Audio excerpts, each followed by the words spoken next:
Сергей Ахэ, почему Чингисхан говорил, что мальчика делает мужчиной его мать? Известно, что Чингисхан рано потерял отца, но его слова «Ирын зыргыды гаргагын ихые бумартыкты» обращены ко всем мужчинам, в том числе тем, кто воспитывался в полной семье.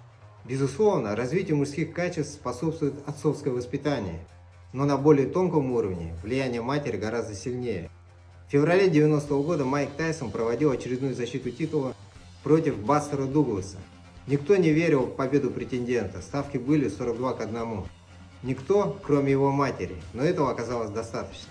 Незадолго до боя мать Бастера Дугласа ушла из жизни, но связь между матерью и ребенком не прекращается никогда. Пережив тяжелейший нокдаун в конце 9-го раунда, в 11-м Дуглас нокаутировал Железного Майка. Так он совершил величайший апсет в истории бокса, благодаря тому, что его мать просто верила в своего сына.